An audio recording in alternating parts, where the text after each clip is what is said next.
దేవుని నామమునకు మహిమ కలుగును గాక. ఆమేన్. కీర్తనలు 17 అధ్యాయం చదువుకుందామండి.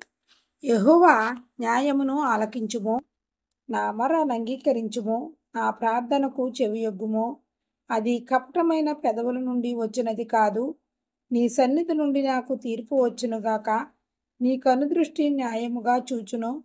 రాత్రివేళ నీవు నన్ను దర్శించి నా హృదయమును పరిశీలించితివి. నన్ను పరిశోధించితివి. నీకు ఏ దురాలోచనయు కానరాలేదు. నోటి మాట చేత నేను అతిక్రమింపను.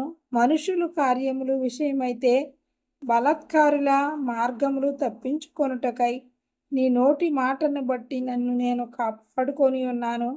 నీ మార్గముల యందు నా నడకలను స్థిరపరచుకొని ఉన్నాను. నాకు కాలు జారలేదు. నేను నీకు మొర్రపెట్టుకొని ఉన్నాను. దేవా, నీవు నాకు ఉత్తరమిచ్చెదవు. నాకు చెవియొగ్గి నా మాట ఆలకింపుము. నీ శరణు జొచ్చిన వారిని వారి మీదకి లేచి వారి చేతిలో నుండి నీ కుడి చేత రక్షించువాడా, నీ కృపాతిశయములను చూపుము. ఒకడు తన కనుపాపను కాపాడుకొనున్నట్లు నన్ను కాపాడుము. నన్ను లయపరచుగోరు దుష్టులను పోగొట్టి కాపాడుము. నన్ను చుట్టుకొను నా ప్రాణ శత్రువుల చేత సిక్కకుండను. నీ రెక్కల నీడ క్రింద నన్ను దాచుము. వారు తమ హృదయమును కఠినపరుచుకొని ఉన్నారు.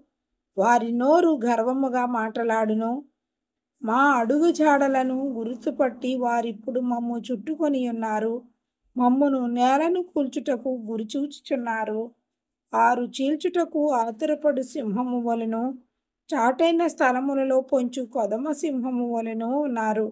యెహోవా లెమ్ము, వానిని ఎదుర్కొని వానిని పడగొట్టుము. దుష్టుని చేతిలో నుండి నీ ఖడ్గము చేత నన్ను రక్షింపుము. లోకుల చేతిలో నుండి ఈ జీవిత కాలంలోనే తమ పాలు పొందిన ఈ లోకుల చేతిలో నుండి నీ హస్తబలము చేత నన్ను రక్షింపుము. నీవు నీ దానములతో వారి కడుపు నింపుచున్నావు. వారు కుమారులు కలిగి తృప్తి నొందుదురు.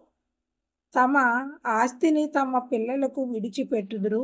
నేనైతే నీతి గలవాడనై నీ ముఖదర్శనము చేసేదను. నేను మేల్కొనున్నప్పుడు నీ స్వరూప దర్శనముతో నా ఆశను తీర్చుకొందును. దేవుడి వాక్యమును దీవించునుగాక. ఆమేన్.